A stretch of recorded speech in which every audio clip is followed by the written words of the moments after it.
Some books don't just tell stories, they make you feel the heat coming off the pages.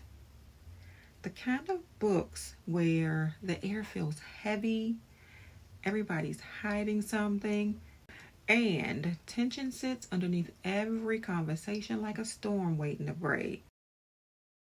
Slow, turn the page, find your peace in this space, honey and prose. Welcome home. Hey Book Nook crew, welcome back to Honey and Prose, where we talk about stories, softness, and the emotional experience of reading. And today we are talking about books that feel like Southern heat, secrets, and survival. Stories that feel humid, emotionally layered, tense, atmospheric. The kind of books that completely transform you somewhere else while you're reading them.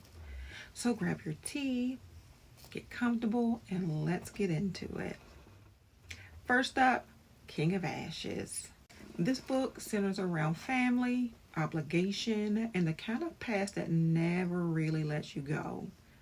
Everybody in this story feels like they're carrying something heavy: grief, anger, survival, loyalty, and you can feel the tension sitting underneath every interaction. But emotionally, this book feels hot. Not romance hot, pressure hot. Like standing outside right before a thunderstorm breaks. The kind of southern heat that makes everybody irritable, emotional, and dangerous. There's this constant simmering tension where you know one wrong decision could destroy everything. This book feels like sweat on your skin, family secrets at the dinner table, small town pressure, emotional explosions waiting to happen. And the entire time I was reading it, I felt emotionally trapped inside the atmosphere in the best way. Next up, This Cursed House.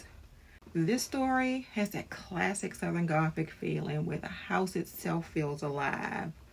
There's mystery, uneasiness, old family secrets, and this constant feeling that something is deeply wrong underneath the surface. And honestly, this book feels haunted before anything even happens. Not just by the ghost, but by the history, the silence, and things that people refuse to talk about. The atmosphere feels heavy curtains, creaky floors, humidity trapped inside old walls, inherited secrets, emotional isolation. This is the kind of book you read at night while it's raining outside. It's eerie, tense, and incredibly immersive without relying on nonstop action. Next is The Cutting Season. This book follows a woman working on a historic plantation estate in Louisiana when a murder pulls buried history back to the surface. And what I love most about this book is how layered the atmosphere feels. This doesn't feel like a fast thriller. It feels slow, humid, emotionally intelligent, and deeply southern. The entire book feels like Spanish moss, heavy air, old wounds, history lingering in the ground, tension hidden underneath politeness. There's this constant feeling that the past is never really past in this story. And emotionally, the book feels thoughtful, unsettling, and incredibly grounded. Next is Black Cake. At the center of the story is a family trying to unravel hidden truths after the death of their mother. Through recordings and memories, generations of secrets slowly come to the surface. But emotionally, this book feels soft and heavy at the same time. It feels like old photographs, kitchen conversations, inherited silence, longing, identity, complicated love. This isn't a loud book emotionally. It's reflective. The kind of story that slowly settles into you while you're reading it. And by the end of it, it feels less like you finished a book and more like you sat with somebody's family history. Next up is When the Reckoning Comes. This book blends horror with Southern history and generational trauma in a way that feels deeply unsettling from the very beginning. The story follows a woman returning to a plantation for a wedding, but from the moment she arrives, the atmosphere feels wrong.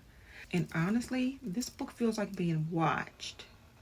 The emotional atmosphere is dread, ancestral memory, tension underneath every interaction, emotional discomfort, and heat mixed with haunting. This is Southern Gothic horror in the best way because the fear doesn't only come from ghosts, it comes from history itself. And the whole book feels emotionally claustrophobic, like the past refusing to stay buried. And those are some of the books that truly capture the feeling of Southern heat, tension, secrets, and survival for me. The kind of stories that don't just entertain you, they completely pull you into their atmosphere. You can almost feel the humidity and the silence between conversations, the weight of everything unsaid. And honestly, those are some of my favorite reading experiences because the books feel immersive enough to disappear for a little while. So now I want to hear from you, Book Nook crew.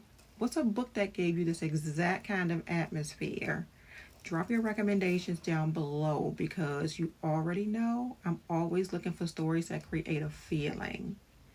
And if you enjoyed spending this cozy little corner of the internet with me today, don't forget to like, subscribe, and share Honey and Prose with another reader who loves immersive, atmosphere-filled stories.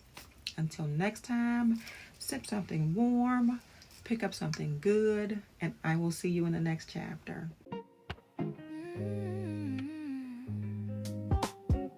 Sweet like honey, let it flow.